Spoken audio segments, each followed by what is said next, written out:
Kepolisian menggelar rekonstruksi dalam kasus kekerasan terhadap anak di daycare Little Aresya, Yogyakarta. Reka ulang nyaris diwarnai kericuhan saat para orang tua korban yang emosi mencoba memukul para tersangka yang didatangkan ke lokasi.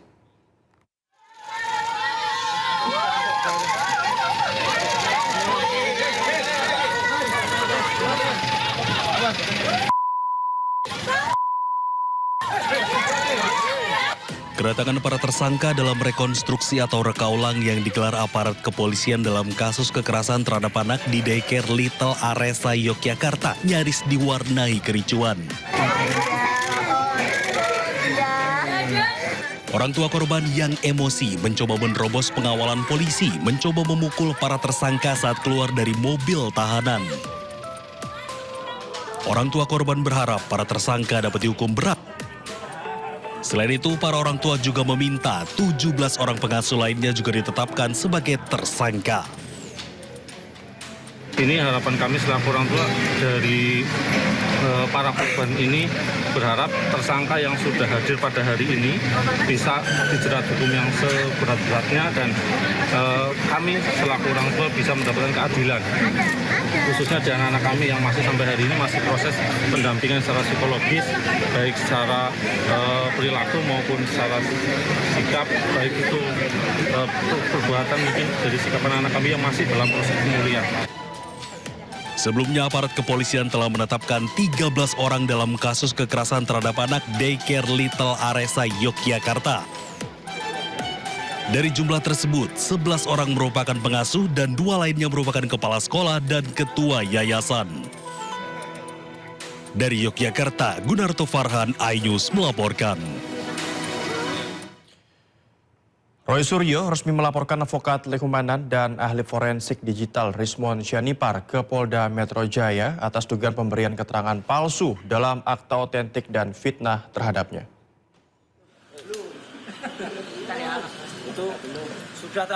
Pakar telematika Roy Suryo resmi melaporkan advokat Lehumanan dan ahli forensik digital Rismon Syanipar ke Polda Metro Jaya. Laporan Roy mengacu pada laporan yang dibuat Lehumanan tanggal 26 April lalu di Polres Metro Jakarta Selatan soal ijazah mantan Presiden Joko Widodo atau Jokowi hingga membuatnya sebagai tersangka.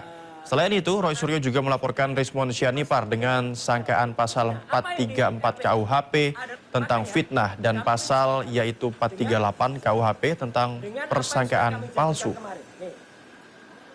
Memang berkali-kali orang ini. Ya. Pada tanggal 26 April, dia membuat LP ini. Ya, ini. Jadi faktanya ada LP tanggal 26 April di Polres Jakarta Selatan. Di sini jelas betul. Dia itu melaporkan dengan korban yang namanya Peradi Bersatu. Lah Peradi Bersatu itu apa? Korban. Korban apa? Ini organisasi, nggak punya perasaan, ya. Organisasi kok punya perasaan? Nggak ada. Jadi kita nggak hanya berjanji, tapi kita memberi bukti. Karena hukum itu harus tidak boleh hanya tajam ke bawah, termul ke atas, ya, gitu ya. Jadi semuanya harus tajam. Nah, laporan yang kedua itu adalah untuk orang yang mengaku bernama Dr. Eng Rismon Hasilan Syanipar M. Eng, ya, harus begitu cara ngucapinnya, karena doktornya palsu, ya. Makanya di sini kami tulis dokter. Rismon Syanipar menjawab semua tuduhan Roy Suryo terkait dugaan ijazah Jokowi. Rismon mengaku sudah melakukan kajian mendalam dan menuangkan seluruh bukti dalam sebuah buku.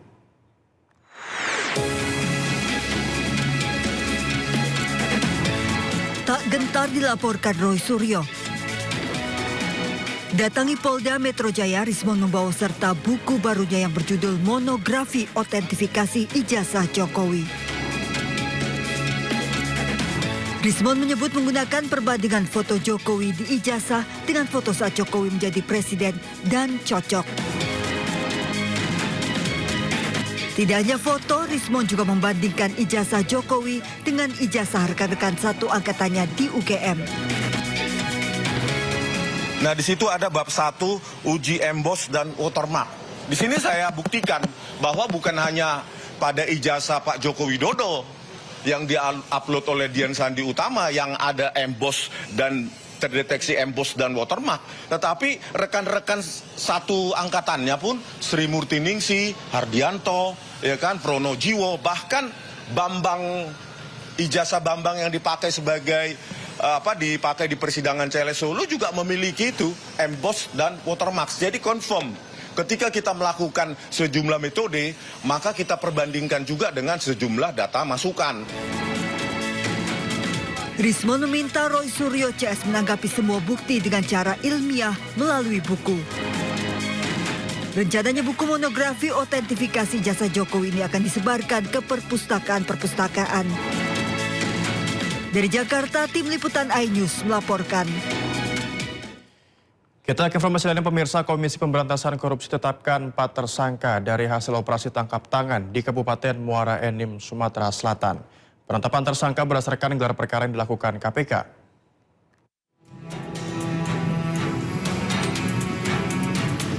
Bupati Muara Enim Edison tiba di gedung KPK Jakarta dengan pengawalan ketat petugas dan langsung masuk ke gedung Merah Putih untuk jalani pemeriksaan. Edison sebelumnya tertangkap tangan oleh penyidik KPK dalam kasus dugaan korupsi di lingkungan Dinas Pendidikan dan Kebudayaan. Selain Edison, KPK juga mengamankan 9 orang lain, sementara 4 orang ditetapkan tersangka. Kemudian dari penyidikan tersebut, KPK juga sudah menetapkan pihak-pihak sebagai tersangka, di mana dalam penyidikan ini ditetapkan 4 orang sebagai tersangka. Kemudian dalam peristiwa tertangkap tangan ini, tim mengamankan 10 orang, 5 orang di wilayah Jakarta dan 5 orang di wilayah Sumatera Selatan. Selain itu, tim juga mengamankan barang bukti, diantaranya uang dalam bentuk tunai, rupiah, dolar, kemudian rial, dan juga ada sejumlah saldo dalam rekening. Karena memang beberapa rekening ini diduga digunakan sebagai penampungan terkait dengan dugaan penerimaan yang dilakukan oleh para oknum di pemerintah Kabupaten Muara Enim dari para pihak swasta, sehingga dilakukan pengamanan terhadap saldo-saldo dalam rekening tersebut. Total sekitar hampir 2 miliar yang diamankan oleh tim dalam rangkaian peristiwa tertangkap tangan ini. Sebelumnya, tim penyidik KPK menyegel sejumlah ruangan di lingkungan pemerintah Kabupaten Muara Enim, Sumatera Selatan. Selain itu, rumah dinas Bupati Muara Enim juga turut disegel penyidik. Tim liputan iNews melaporkan. Terdakwa kasus Chromebook Nadiem Makarim jalani sidang replik. JPU menilai nota pembelaan terdakwa memutarbalikan fakta. Jaksa Penuntut Umum atau JPU tanggapi nota pembelaan terdakwa kasus Chromebook Nadiem Makarim dalam sidang replik yang digelar di Pengadilan Tipikor Jakarta Pusat hari ini. Pihak JPU menilai nota pembelaan terdakwa tidak mampu menggoyahkan fakta-fakta hukum yang telah terungkap terang benderang di persidangan. Nota pembelaan yang disampaikan terdakwa Nadiem dinilai JPU memutarbalikan fakta melalui tafsiran ulang fakta agar seolah-olah Nadiem tidak bersalah. Bahwa pledoi dari tim penasihat hukum patutlah ditolak. Kenapa harus ditolak? Karena dalil-dalil atau konstruksi pembelaan yang disampaikan oleh para penasihat hukum itu terlalu lemah bagi kami. Kenapa bagi kami menganggap itu terlalu lemah? Pertama, terkait mereka menyatakan bahwa Nadiem tidak ada mens rea. Sedangkan berdasarkan fakta di persidangan bahwa pada tanggal 6 Juni tahun 2020 dalam tanggal rapat 6 Juni itu 6 Mei tahun 2020 dalam rapat tertutup 8 orang itu Nadiem secara jelas menyampaikan bahwa untuk pengadaan digitalisasi kita akan menggunakan Chromebook dengan mengatakan go ahead with Chromebook. Ya, sementara itu usai menjalani sidang replik, terdakwa kasus Chromebook Nadiem Makarim merasa sedih dan ada ketidakadilan. Nadiem mengatakan semua kebenaran yang disampaikan lewat fakta persidangan diabaikan. Sebagai orang awam ini merasa sidang itu kan harusnya tempat untuk mencari kebenaran. Harusnya kalau kita sudah menyediakan fakta, sesuatu sudah terbukti, harusnya dari kejaksaan malah mau menerima atau kalau tidak menerima menyodorkan bukti tandingan, bukti yang ada. Tapi sampai saat ini tidak terjadi itu. Dan replik ini seolah-olah 5 bulan sidang itu tidak terjadi. Jadi semua fakta-fakta yang sudah dibuktikan dalam persidangan sudah dijawab, itu diabaikan saja lalu dilanjutkan. Dan seperti yang Bang Zaid tadi bilang, malah lebih daripada mengabaikan bukti, narasinya berubah dari dakwaan. Jadi narasi yang tadi replik itu bukan narasi awal, sehingga sekarang ceritanya adalah mengenai white collar crime. Raffi Ahmad menggandeng pengacara Hotman Paris Hutapea untuk meluruskan pemberitaan usai namanya terseret dalam kasus dugaan suap impor barang di Ditjen Bea Cukai. Sementara KPK menyebut barang titipan Raffi Ahmad bukanlah penyelundupan.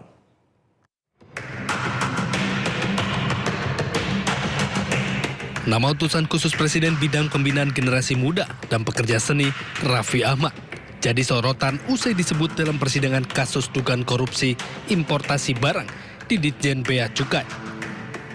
Raffi Ahmad pun menggandeng pengacara Hotman Paris Hutapea untuk memberikan pendampingan hukum dan meluruskan berbagai informasi yang beredar.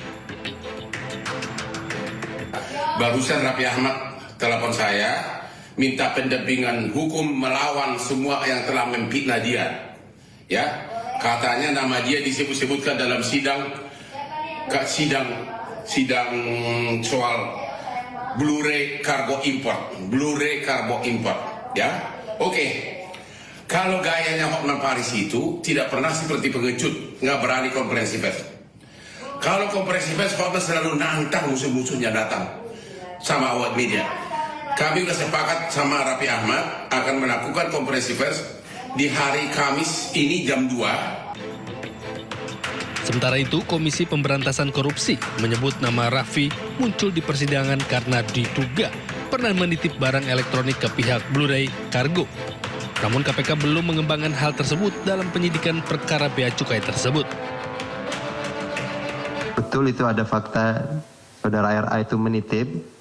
Tapi kita waktu itu belum sampai kepada mengarah bahwa itu penyelundupan. Karena ini hanya sekitar ada 2 unit mungkin yang dititipkan laptop, mungkin karena ada perkenalan atau apa. Sehingga itu kemudian di proses penyidikan yang Blu-ray kemarin kita tidak kembangkan terlalu jauh karena belum sampai kepada fakta-fakta yang menguatkan bahwa itu jadi bagian dari peristiwa Blu-ray mengurus keimigrasian di Ditjen Bea Cukai, sehingga kemudian itu tidak kita lakukan pemanggilan. Nah, apakah nanti fakta-fakta persidangan itu akan menjadi fakta baru yang kemudian perlu didalami, ya kita akan lakukan pemeriksaan tentunya. Nama Raffi Ahmad mencuat dalam persidangan di Pengadilan Tipikor. Jaksa KPK menggali keterangan sejumlah saksi terkait aktivitas pengiriman barang dari Amerika Serikat ke Indonesia melalui jaringan Blu-ray Kargo. Dari Jakarta, tim liputan iNews melaporkan. 4 prajurit TNI terdakwa kasus penyiraman air keras terhadap aktivis Kontras Andri Yunus menjalani sidang vonis. Sidang digelar hari ini di Pengadilan Militer 208, Jakarta. Ya, keempat terdakwa yakni Sersan 2 Edi Sudarko, Letnan 1 Budi Haryanto, Kapten Nandala Dwi Prasetya, dan Letnan 1 Samilaka. Seluruhnya merupakan prajurit detasemen Markas Badan Intelijen Strategis atau Denma Bais TNI. Sebelumnya, keempat terdakwa dituntut pidana masing-masing 2,5 tahun penjara.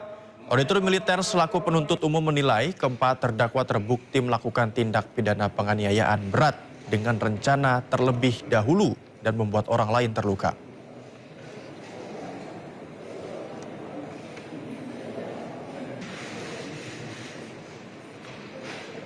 Siap, jam 10 ya? Siap, kita udah mulai. Kalau siap nanti Ledakan terjadi di proyek galian pipa air bersih di Jalan Fatmawati Raya, Cilandak, Jakarta Selatan. Akibat peristiwa tersebut, 2 pekerja mengalami luka bakar pada bagian wajah. Sebuah video amatir merekam asap tebal sesaat setelah ledakan pada proyek galian pipa air bersih di Jalan Fatmawati Raya, Cilandak. Insiden tersebut mengakibatkan 2 pekerja yang bertugas melakukan penggalian mengalami luka pada wajah. Seorang pedagang mengatakan suara ledakan terdengar keras saat dirinya sedang berada tidak jauh dari lokasi ledakan. Peristiwa tersebut mengakibatkan wajah 2 pekerja luka parah dan langsung dilarikan ke rumah sakit. Petugas kepolisian mendatangi lokasi langsung melakukan olah tempat kejadian perkara dan juga memeriksa sejumlah saksi. Sementara 2 korban mengalami luka bakar di bagian wajah masih dalam perawatan di ICU dan UGD rumah sakit. Pada saat petugas galian melakukan pengecekan utilitas kabel, tiba-tiba terjadi ledakan. Itu diduga ledakan itu karena yang dibor itu dugaannya mengenai kabel listrik. Demikian. Ada korban luka? Dari kejadian itu ada korban luka, yaitu luka bakar pada wajah 2 orang yang saat ini dilarikan ke Rumah Sakit Fatmawati. Saat ini polisi tengah menyelidiki ada atau tidaknya unsur pidana dalam peristiwa ledakan tersebut. Dugaan sementara ledakan disebabkan kabel bawah tanah yang terkena perkakas saat pekerja galian sedang menggali proyek pipa air bersih. Sebuah longboat terbalik dihantam gelombang tinggi di perairan Sagalubek, Kepulauan Mentawai, Sumatera Barat. 1 dari 3 penumpang ditemukan tewas tenggelam. Tim SAR gabungan menemukan korban hilang akibat kecelakaan longboat terbalik di perairan Sagalubek. Korban ditemukan dalam kondisi tewas pemirsa dan mengapung sekitar 500 meter dari lokasi kejadian. Korban langsung dievakuasi dan dibawa ke perkampungan Sagalubek untuk diserahkan ke pihak keluarga. Kecelakaan bermula saat sebuah longboat berangkat untuk menjemput warga sakit dari pantai Sagalubek menuju Tua Pejat. Saat hendak keluar dari muara, gelombang besar tiba-tiba menghantam perahu hingga terbalik. Dari 3 orang yang berada di atas longboat, 2 orang berhasil menyelamatkan diri, sementara korban terpisah dan terseret arus dan diinformasikan hilang. Korban ditemukan dalam keadaan mengambang dengan kondisi meninggal dunia.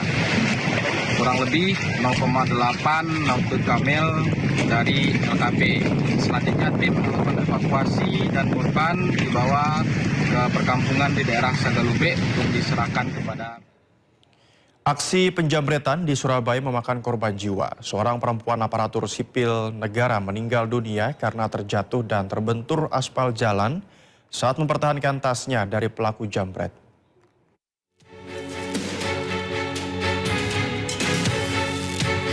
Perempuan yang tergeletak di tengah jalan ini adalah Widya Rizkyanti, usia 28 tahun. Warga Indrapura, Surabaya yang menghembuskan nafas terakhirnya di RSUD Dr. Sutomo, Surabaya.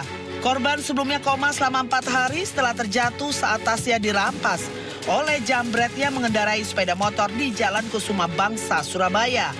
Kepergian Widya meninggalkan duka mendalam bagi keluarga. Korban dikenal sebagai tulang punggung keluarga yang menafkahi ibu serta membiayai 2 adiknya sejak ayah mereka meninggal dunia setahun yang lalu. Pelaku berhasil membawa kabur tas berisi identitas, kartu ATM, uang dan sejumlah dokumen penting milik korban. Korban terjatuh dan kepala terbentur di aspal jalan saat mempertahankan tasnya. Korban mengalami cedera berat di bagian kepala dan harus menjalani operasi. Namun kondisinya kritis dan tidak sadarkan diri hingga akhirnya Widya, korban, dinyatakan meninggal dunia. Jadi tulang punggung keluarga, adik saya masih sekolah. Kebetulan saya kan nggak kerja, ibu rumah tangga, nggak bisa bantu orang tua. Terus ya itu adik saya jadi tulang punggung keluarga.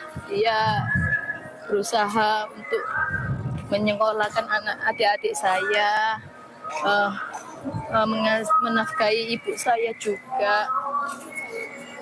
Ya, terus kenapa sekarang diambil semua yang mencari nafkah gitu, Pak? Gara-gara pelaku itu, ya kriminal itu, ya Allah. Pihak keluarga mendesak polisi segera menangkap seluruh pelaku dan menjatuhkan hukuman seberat-beratnya. Mereka tidak ingin aksi jambret serupa kembali merenggut korban jiwa lainnya. Dari Surabaya, Jawa Timur, Nur Syafi'i, iNews melaporkan. Kasus sate maut yang menewaskan seorang perempuan di Boyolali, Jawa Tengah akhirnya terungkap, pemirsa. Pengirim sate ternyata menantu korban. Pelaku mencampurkan racun tikus ke dalam sate dan mengirimkan ke mertua melalui aplikasi ojek online. Misteri kematian Aminah, perempuan yang tewas tidak wajar usai makan sate di Desa Sindon, Kecamatan Ngemplak, Boyolali, Jawa Tengah, akhirnya terungkap. Upaya keluarga meminta pembongkaran makam Aminah tidak sia-sia. Dari pemeriksaan jasad, polisi menemukan racun tikus di lambung korban. Tidak butuh waktu lama, polisi akhirnya mengungkap pengirim sate maut yang ternyata merupakan menantu korban. Dalam pemeriksaan, tersangka mengaku sakit hati ke mertuanya hingga nekat mencampurkan racun tikus ke makanan sate yang dikirimkan ke mertuanya. Sate dikirimkan melalui aplikasi ojek online dengan akun palsu. Terdapat sisa makanan ya di lambung milik korban, yakni adalah nasi lontong, daging unggas, kacang serta cabai. Berarti itu sate itu memang dimakan oleh korban. Sebelumnya, pembunuhan berencana terhadap Aminah terungkap setelah keluarga curiga dengan kematian Aminah. Korban ditemukan tewas dengan tubuh membiru dan ada bekas muntah. Sepekan setelahnya, keluarga akhirnya melapor polisi dan meminta makam korban dibongkar untuk dilakukan otopsi. Dari Boyolali, Jawa Tengah, Tata Rahmanta, iNews melaporkan.